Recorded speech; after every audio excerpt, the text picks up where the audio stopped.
नमस्कार साथियों, आज देश जी के ट्रिक में आप सभी का स्वागत है। दोस्तों, इस वीडियो में मैं आपके रेलवे आरपीएफ कांस्टेबल एग्जाम 2024 के लिए जीके जीएस का टॉप 50 महत्वपूर्ण प्रश्नों को कराने वाला हूं, जो कि आपके एग्जाम्स के लिए काफी ज्यादा महत्वपूर्ण रहने वाला है। तो साथियों, इस वीडियो को आप बड़ी ही ध्यानपूर्वक एंड तक जरूर देखिएगा। तो साथियों, आज का पहला प्रश्न है, निम्नलिखित में से किस देश को उगते हुए सूर्य की भूमि कहा जाता है? ऑप्शन है नॉर्वे, जापान, ईरान और ऑप्शन डी है ब्रिटेन। तो साथियों, उगते हुए सूर्य की भूमि जापान को कहा जाता है। राइट आंसर ऑप्शन बी हो जाएगा जापान। नेक्स्ट क्वेश्चन है, इलाहाबाद उच्च न्यायालय की पीठ निम्नलिखित में से किस स्थान पर स्थापित है? इसका ऑप्शन है लखनऊ, मेरठ, नोएडा और ऑप्शन डी है आगरा। तो साथियों, इलाहाबाद उच्च न्यायालय की पीठ जो है आपका यह है लखनऊ स्थापित है। राइट आंसर ऑप्शन ए हो जाएगा Lucknow. Okay friends, next question है, अफ्रीका महाद्वीप में सर्वाधिक जनसंख्या वाला देश कौन सा है? तो अफ्रीका महाद्वीप में सर्वाधिक जनसंख्या वाला देश नाइजीरिया है। राइट आंसर ऑप्शन सी हो जाएगा नाइजीरिया। ओके फ्रेंड्स, इसको आप अच्छे से जरूर याद रखिएगा। साथियों, वीडियो में आगे बढ़ने से पहले आपसे एक छोटी सी रिक्वेस्ट है, अभी तक आप वीडियो को लाइक नहीं किए हैं तो वीडियो को लाइक कर दीजिए। और साथियों, अभी तक आप चैनल को सब्सक्राइब नहीं किए हैं तो प्लीज आपसे रिक्वेस्ट है, आप जो है चैनल को सब्सक्राइब करके बेल आइकन को जरूर प्रेस कर लीजिएगा। चलिए साथियों, बढ़ते हैं नेक्स्ट क्वेश्चन की ओर। नेक्स्ट क्वेश्चन आपसे पूछा गया है, वर्ष 2016 के ग्रीष्मकालीन ओलंपिक में साक्षी मलिक ने किस खेल में कांस्य पदक जीती थी? तो आपका राइट आंसर ऑप्शन सी हो जाएगा कुश्ती खेल में। ओके फ्रेंड्स, नेक्स्ट क्वेश्चन है, मांडवी सागर तट निम्न में से भारत के किस राज्य में अवस्थित है? महाराष्ट्र, कर्नाटक, केरल या फिर ऑप्शन डी है गुजरात। तो मांडवी सागर तट जो है आपका यह है भारत के गुजरात राज्य में स्थित है। कहाँ? गुजरात राज्य में। प्रश्न नंबर 5 का राइट आंसर ऑप्शन डी हो जाएगा। आपका नेक्स्ट क्वेश्चन है, उज्जैन किस नदी के पूर्व की ओर मालवा के पठार पर स्थित है? तो सभी प्यारे साथी इसका आंसर बताएंगे कि उज्जैन जो है किस नदी के पूर्व की ओर मालवा के पठार पर स्थित है? तो आपका राइट आंसर ऑप्शन बी हो जाएगा क्षिप्रा नदी। ओके फ्रेंड्स, क्लियर है। चलिए बढ़ते हैं नेक्स्ट क्वेश्चन की ओर। नेक्स्ट क्वेश्चन आपसे पूछा गया है, किसी ग्रह का रंग निम्न में से किसके द्वारा निर्धारित किया जाता है? तो आपको बताना है किसी ग्रह का रंग जो है किसके द्वारा निर्धारित किया जाता है। तो साथियों, यह आपका इसके पृष्ठ तनाव का तापमान से निर्धारित किया जाता है। प्रश्न नंबर 7 का करेक्ट आंसर ऑप्शन डी हो जाएगा। आपका नेक्स्ट क्वेश्चन है, विश्व जल दिवस प्रति वर्ष किस तिथि को मनाया जाता है? 22 मार्च, 21 मार्च, 15 जून या फिर ऑप्शन डी है 22 जून। तो विश्व जल दिवस प्रति वर्ष जो है आपका 22 मार्च को मनाया जाता है। कब? 22 मार्च को। राइट आंसर ऑप्शन ए हो जाएगा। अंधेरी नगरी चौपट राजा नामक नाटक किसके द्वारा लिखा गया है? जयशंकर प्रसाद, भारतेंदु हरिश्चंद्र, सुमित्रा नंदन पंत या फिर ऑप्शन डी है रामधारी सिंह दिनकर। तो मेरे प्यारे साथियों, अंधेरी नगरी चौपट राजा नामक नाटक जो है आपका यह है किसके द्वारा लिखा गया है? तो भारतेंदु हरिश्चंद्र के द्वारा लिखा गया है। राइट आंसर ऑप्शन बी हो जाएगा भारतेंदु हरिश्चंद्र। ओके फ्रेंड्स, इसको आप अच्छे से जरूर याद रखिएगा। आपका नेक्स्ट क्वेश्चन है, कवयित्री ललद्यद भारत के किस क्षेत्र से संबंधित है? तो साथियों, यह आपका कश्मीर क्षेत्र से संबंधित है। राइट आंसर ऑप्शन ए हो जाएगा कश्मीर। ओके फ्रेंड्स, क्लियर है। चलिए बढ़ते हैं नेक्स्ट क्वेश्चन की ओर। नेक्स्ट क्वेश्चन आपसे पूछा गया है, काकरापार सिंचाई परियोजना किस नदी पर स्थित है? सिंधु नदी, वोल्गा नदी, कावेरी नदी या फिर तापी नदी? तो आपका राइट आंसर ऑप्शन डी हो जाएगा, तापी नदी। काकरापार सिंचाई परियोजना जो है आपका तापी नदी पर स्थित है। नेक्स्ट क्वेश्चन है, भारत सरकार द्वारा विमुद्रीकरण नई पहल की शुरुआत किस वर्ष की गई थी? 2016 में, 2018 में, 2017 या फिर ऑप्शन डी है 2019 में? तो साथियों, भारत सरकार द्वारा विमुद्रीकरण नई पहल की शुरुआत जो है आपका ये है 2016 ईस्वी में की गई थी। राइट आंसर ऑप्शन ए हो जाएगा 2016 ईस्वी में। निम्नलिखित में से कौन एक गुणसूत्र संबंधी विकार है? तो सभी प्यारे साथी इसका आंसर बताएंगे कि निम्नलिखित में से कौन एक गुणसूत्र संबंधी विकार है? तो साथियों यह आपका डाउन संलक्षण है। राइट आंसर ऑप्शन सी हो जाएगा, डाउन संलक्षण। ओके फ्रेंड्स, नेक्स्ट क्वेश्चन है, निम्न में से प्रसिद्ध खिलाड़ियों के संबंध में कौन सा सुमेलित नहीं है? तो आपसे पूछा गया है कि निम्न में से प्रसिद्ध खिलाड़ियों के संबंध में कौन सा युग में सुमेलित नहीं है? तो साथियों, माइकल फेलिप्स का संबंध आपका तैराकी से है, ये बिल्कुल आपका करेक्ट है। उसेन बोल्ट का संबंध धावक से है, ये भी आपका बिल्कुल करेक्ट है। मार्टिन हिंगेस इनका संबंध टेनिस से है, ये भी आपका बिल्कुल करेक्ट सुमेलित है। लेकिन आपका टाइगर वुड्स जो ऑप्शन सी दिया गया है ये आपका सुमेलित नहीं है, क्योंकि साथियों टाइगर वुड्स का संबंध जो है किससे है? तो साथियों इनका संबंध गोल्फ से है। तो ये आपका बिल्कुल करेक्ट आंसर हो जाएगा ऑप्शन सी, ये आपका सुमेलित नहीं है। यही आपसे पूछा गया था कि निम्न में से प्रसिद्ध खिलाड़ियों के संबंध में कौन सा युग में सुमेलित नहीं है? तो आपका ऑप्शन जो सी है ये आपका सुमेलित नहीं है। तो प्रश्न नंबर 14 का करेक्ट आंसर ऑप्शन सी हो जाएगा। आपका नेक्स्ट क्वेश्चन है, आंग्ल मैसूर युद्ध का समापन किस युद्ध के साथ हुआ था? तो सभी प्यारे साथी इसका आंसर बताएंगे कि आंग्ल मैसूर युद्ध का समापन किस युद्ध के साथ हुआ था? तो साथियों ये आपका श्रीरंगपट्टनम का युद्ध के साथ हुआ था। प्रश्न नंबर 15 का करेक्ट आंसर ऑप्शन ए हो जाएगा, श्रीरंगपट्टनम का युद्ध। ओके फ्रेंड्स, नेक्स्ट क्वेश्चन है, ईसा मसीह के पुनः जीवित हो उठने के प्रति विश्वास के रूप में कौन सा पर्व मनाया जाता है? Christmas day, Halloween, good Friday या फिर ऑप्शन डी है ईस्टर डे? तो साथियों आपका राइट आंसर जो है ऑप्शन डी हो जाएगा, ईस्टर डे। ईसा मसीह के पुनः जीवित हो उठने के प्रति विश्वास के रूप में जो है आपका ईस्टर डे पर्व मनाया जाता है। और यह कब मनाया जाता है? तो यह रविवार के दिन मनाया जाता है। कब? रविवार। ओके फ्रेंड्स, इसको आप अच्छे से जरूर याद रखिएगा। आपका नेक्स्ट क्वेश्चन है, भारत सरकार ने किस वर्ष तक अपने परिचालन अवधि के रूप में 15वें वित्त आयोग का गठन किया है? तो आपका राइट आंसर ऑप्शन सी हो जाएगा, 2020 से 2025 ईस्वी तक। ओके फ्रेंड्स, क्लियर है? चलिए बढ़ते हैं नेक्स्ट क्वेश्चन की ओर।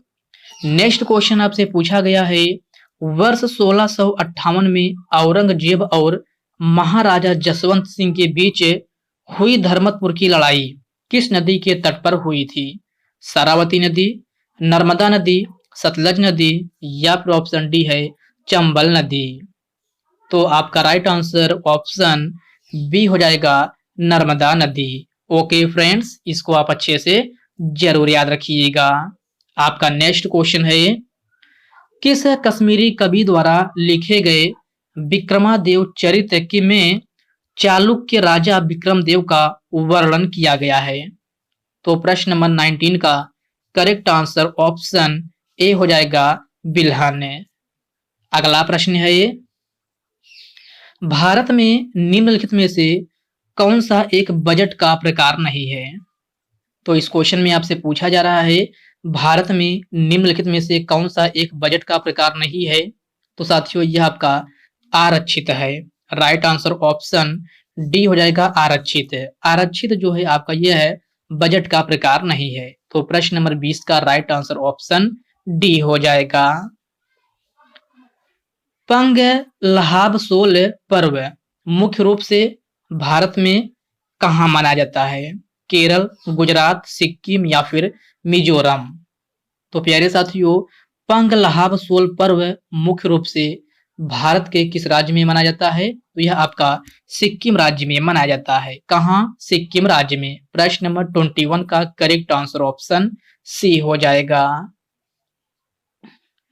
पैन कार्ड कितने नंबर के होते हैं? तो साथियों, इस प्रकार के भी प्रश्न आपसे पूछ लिए जाते हैं कि जैसे पैन कार्ड में कितने नंबर होते हैं? 12, 10, 8 या फिर 14। तो कितने नंबर होते हैं? तो प्यारे साथियों, यह आपका 10 नंबर होता है। राइट आंसर ऑप्शन बी हो जाएगा 10। एक स्थलीय पारिस्थितिकी प्रणाली में हरे पौधे अपनी पत्तियों पर पड़ने वाले सूर्य का प्रकाश कितना प्रतिशत ग्रहण करते हैं? तो कितना प्रतिशत ग्रहण करते हैं? तो 1% ग्रहण करते हैं। प्रश्न नंबर 23 का राइट आंसर ऑप्शन ए हो जाएगा 1% है। ओके फ्रेंड्स, नेक्स्ट क्वेश्चन है पंजाब हिमालय में पंजाब हिमालय निम्न में से किन दो नदियों के बीच में अवस्थित है? तो आपको बताना है पंजाब हिमालय निम्न में से किन दो नदियों के बीच में अवस्थित है? तो साथियों, यह आपका सिंधु और सतलज नदी के बीच में अवस्थित है। राइट आंसर ऑप्शन ए हो जाएगा सिंधु और सतलज नदी। ओके फ्रेंड्स, क्लियर है। चलिए बढ़ते हैं नेक्स्ट क्वेश्चन की ओर। नेक्स्ट क्वेश्चन आपसे पूछा गया है भारत के महान्यायवादी के रूप में नियुक्त होने के लिए आवश्यक योग्यता कितनी होनी चाहिए? तो साथियों, आवश्यक योग्यता आपसे पूछा जा रहा है। तो साथियों, यह आपका सर्वोच्च न्यायालय के न्यायाधीश होना चाहिए। प्रश्न नंबर 26 का राइट आंसर ऑप्शन सी हो जाएगा सर्वोच्च न्यायालय के न्यायाधीश है। ओके फ्रेंड्स, इसको आप अच्छे से जरूर याद रखिएगा। आपका नेक्स्ट क्वेश्चन है ओलंपिक छल्ले में कौन सा रंग सम्मिलित नहीं होता है? हरा, काला, लाल या फिर सफेद। तो ओलंपिक छल्ले में कौन सा रंग सम्मिलित नहीं होता है? तो यह आपका सफेद रंग है। राइट आंसर ऑप्शन डी हो जाएगा सफेद। निम्न में से कौन सा भाग मानव के कंकाली संरचना से संबंधित है? जांघ की हड्डी, प्लीहा, पुतली या फिर मूत्र मार्ग। आपका राइट आंसर ऑप्शन ए हो जाएगा जांघ की हड्डी। आपसे पूछा गया है कौन सा भाग मानव के कंकाली संरचना से संबंधित है? तो कंकाली संरचना से संबंधित जो है आपका क्या है? तो जांघ की हड्डी है। राइट आंसर ऑप्शन ए हो जाएगा। नेक्स्ट क्वेश्चन है भौतिकी में सर्वप्रथम भारत रत्न पुरस्कार प्राप्तकर्ता कौन है? तो कौन है? तो प्यारे साथियों, यह आपका सीवी रमन है। प्रश्न नंबर 30 का करेक्ट आंसर ऑप्शन सी हो जाएगा सीवी रमन। नेक्स्ट क्वेश्चन है कोरोमंडल का मैदान भारत के किस दिशा में अवस्थित है? पूर्व, दक्षिण, पश्चिम या फिर उत्तर। तो आपका राइट आंसर ऑप्शन बी हो जाएगा दक्षिण। ओके फ्रेंड्स, क्लियर है। चलिए बढ़ते हैं नेक्स्ट क्वेश्चन की ओर। नेक्स्ट क्वेश्चन आपसे पूछा गया है किस संवैधानिक संशोधन अधिनियम द्वारा मतदान की आयु 21 वर्ष से घटाकर 18 वर्ष कर दिया गया था? तो साथियों, मतदान की आयु को 21 वर्ष से घटाकर 18 वर्ष 61वें संवैधानिक संशोधन अधिनियम के द्वारा किया गया था। राइट आंसर ऑप्शन सी हो जाएगा 61वें। निम्नलिखित में से कौन सा एक जल जनित रोग है? डेंगू, पित्तज्वार, खसरा या फिर इकोलाई। तो आपका राइट आंसर ऑप्शन डी हो जाएगा इकोलाई। अगला प्रश्न है कबड्डी खेल में प्रत्येक टीम में खिलाड़ियों की संख्या कितनी होती है? 7, 6, 5 या फिर 8। आपका राइट आंसर ऑप्शन ए हो जाएगा 7। कबड्डी खेल में प्रत्येक टीम में खिलाड़ियों की संख्या जो है 7 होती है। तो आपका राइट आंसर ऑप्शन ए बन जाएगा। निम्नलिखित में से कौन सा जैन धर्म का एक संप्रदाय है? हीनयान, लिंगायत, वज्रयान या फिर दिगंबर। तो साथियों इस क्वेश्चन में आपसे पूछा गया है कि कौन सा जैन धर्म का एक संप्रदाय है, तो यह आपका दिगंबर है। राइट आंसर ऑप्शन डी हो जाएगा, दिगंबर है। ओके फ्रेंड्स, नेक्स्ट क्वेश्चन है अगस्त 2020 की स्थिति के अनुसार किस राज्य में द्विसदनात्मक है? गुजरात, केरल, अरुणाचल प्रदेश या फिर महाराष्ट्र। तो साथियों अगस्त 2020 की स्थिति के अनुसार आपसे पूछा जा रहा है कि किस राज्य में द्विसदनात्मक है, तो प्यारे साथियों यह आपका महाराष्ट्र है। प्रश्न नंबर 37 का राइट आंसर ऑप्शन डी हो जाएगा। 14वीं शताब्दी में निम्न में से कौन सा यात्री भारत आया था? तो साथियों 14वीं शताब्दी में कौन सा यात्री भारत आया था, तो यह आपका इब्न बतूता था। राइट आंसर ऑप्शन ए हो जाएगा, इब्न बतूता। कंदारिया महादेव मंदिर निम्नलिखित में से कहां पर अवस्थित है? खजुराहो, हम्पी, पुणे या फिर तंजौर। तो कंदारिया महादेव मंदिर जो है आपका यह है कहां स्थित है, तो खजुराहो में स्थित है। राइट आंसर ऑप्शन ए हो जाएगा, खजुराहो। माइकल फेलिप्स का संबंध निम्नलिखित में से किस खेल से है? टेनिस, कुश्ती, कबड्डी या फिर तैराकी। तो साथियों माइकल फेलिप्स का संबंध आपसे पूछा जा रहा है, तो माइकल फेलिप्स का संबंध जो है तैराकी से है। प्रश्न नंबर 40 का राइट आंसर ऑप्शन डी हो जाएगा, तैराकी। ओके फ्रेंड्स, इसको आप अच्छे से जरूर याद रखिएगा। आपका नेक्स्ट क्वेश्चन है the quest for equity in development नामक पुस्तक के लेखक कौन है? तो आपको बताना है the quest for equity in development नामक पुस्तक के लेखक कौन है, तो यह आपका मनमोहन सिंह है। प्रश्न नंबर 41 का राइट आंसर ऑप्शन सी हो जाएगा, मनमोहन सिंह है। निम्नलिखित में से 712 ईस्वी में भारत पर आक्रमण कौन किया था? कुतुबुद्दीन ऐबक, मोहम्मद गौरी, अलाउद्दीन खिलजी या फिर ऑप्शन डी है मोहम्मद बिन कासिम। तो 712 ईस्वी में भारत पर आक्रमण कौन किया था, तो मोहम्मद बिन कासिम ने किया था। राइट आंसर ऑप्शन डी हो जाएगा, मोहम्मद बिन कासिम। ओके फ्रेंड्स, क्लियर है। चलिए बढ़ते हैं नेक्स्ट क्वेश्चन की ओर। नेक्स्ट क्वेश्चन आपसे पूछा है निम्न में से द्वैध शासन का जनक किसे माना जाता है? तो द्वैध शासन का जनक किसे माना जाता है, तो यह आपका सर लियोनिल कार्टिस को माना जाता है। प्रश्न नंबर 43 का राइट आंसर ऑप्शन सी हो जाएगा, सर लियोनिल कार्टिस है। नेक्स्ट क्वेश्चन है भितरकनिका राष्ट्रीय उद्यान किस राज्य में स्थित है? ओडिशा में, केरल में, कर्नाटक में या फिर उत्तराखंड में। तो मेरे प्यारे साथियों भितरकनिका राष्ट्रीय उद्यान जो है आपका यह है ओडिशा राज्य में स्थित है। कहां? ओडिशा राज्य में। प्रश्न नंबर 44 का करेक्ट आंसर ऑप्शन ए हो जाएगा। आपका नेक्स्ट क्वेश्चन है फ्रांसीसी क्रांति कब प्रारंभ हुई थी? तो सभी प्यारे साथी इसका आंसर बताएंगे कि फ्रांसीसी क्रांति जो है आपका कब प्रारंभ हुई थी? 1792 ईस्वी, 1799 ईस्वी, 1854 ईस्वी या फिर ऑप्शन डी है 1789 ईस्वी। तो फ्रांसीसी क्रांति जो है आपका 1789 ईस्वी में प्रारंभ हुई थी।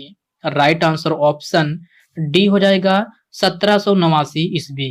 साथियों आपसे डेट पूछा जाए तो 5 मई याद रखिएगा।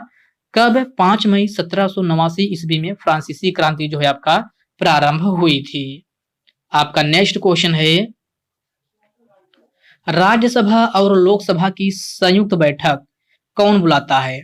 प्रधानमंत्री, राष्ट्रपति, लोकसभा अध्यक्ष या फिर मंत्री परिषद। तो राज्यसभा और लोकसभा की संयुक्त बैठक जो है आपका भारत का राष्ट्रपति बुलाता है। राइट आंसर ऑप्शन बी हो जाएगा, भारत का राष्ट्रपति। और साथियों राज्यसभा और लोकसभा की संयुक्त बैठक राष्ट्रपति किस अनुच्छेद के तहत बुलाता है? यह आपका आर्टिकल 108 के तहत बुलाता है। ये आपके आर्टिकल 108 में लिखा गया है कि राज्यसभा और लोकसभा की संयुक्त बैठक जो है आपका राष्ट्रपति बुलाता है। तो ये भी आप याद रखिएगा, अगर आपसे आर्टिकल पूछा जाए तो आर्टिकल आपका 108 है। ओके फ्रेंड्स, नेक्स्ट क्वेश्चन है, निम्न में से वानखेड़े क्रिकेट स्टेडियम कहाँ स्थित है? कोलकाता, मुंबई, नई दिल्ली या फिर लखनऊ? तो वानखेड़े क्रिकेट स्टेडियम कहाँ स्थित है? तो साथियों ये आपका महाराष्ट्र की राजधानी मुंबई में स्थित है। राइट आंसर ऑप्शन बी हो जाएगा, मुंबई में। ओके फ्रेंड्स, इसको आप अच्छे से जरूर याद रखिएगा। आपका नेक्स्ट क्वेश्चन है, आगा खां कप किस खेल से संबंधित है? तो सभी प्यारे साथी इसका आंसर बताएंगे कि आगा खां कप किस खेल से संबंधित है? फुटबॉल, टेबल टेनिस, वॉलीबॉल या फिर हॉकी? तो आगा खां कप जो है हॉकी खेल से संबंधित है। प्रश्न नंबर 49 का करेक्ट आंसर ऑप्शन डी हो जाएगा, हॉकी। नेक्स्ट क्वेश्चन है, भारत में जय हिंद पुल कहां पर स्थित है? कोलकाता, मुंबई, जयपुर या फिर आगरा? तो साथियों भारत में जय हिंद पुल कहां पर स्थित है? ये क्वेश्चन आपके लिए होमवर्क रूप में है। सभी साथी इसका आंसर कमेंट बॉक्स में कमेंट करके बताएंगे कि भारत में जय हिंद पुल जो है कहां पर स्थित है। तो साथियों ये आज के 50 नंबर का क्वेश्चन आपके होमवर्क रूप में है। इसी के साथ साथियों ये रहे आपके आज के 50 जीके जीएस के क्वेश्चन। तो साथियों आज की इस वीडियो में बस इतने ही प्रश्न है। साथियों यह वीडियो आपको कैसी लगी आप कमेंट बॉक्स में कमेंट करके अपना फीडबैक जरूर दीजिएगा। और साथियों यह वीडियो आपके लिए थोड़ा भी हेल्पफुल लगा हो तो इस वीडियो को लाइक कर दीजिए, अपने साथियों के साथ शेयर कीजिए। फ्रेंड्स अभी तक आप चैनल को सब्सक्राइब नहीं किए हैं तो प्लीज आपसे रिक्वेस्ट है आप जो है चैनल को सब्सक्राइब करके बेल आइकन को जरूर से जरूर प्रेस कर लीजिएगा। चलिए साथियों इसी के साथ हम मिलते हैं किसी नेक्स्ट वीडियो में, तब तक के लिए जय हिंद दोस्तों।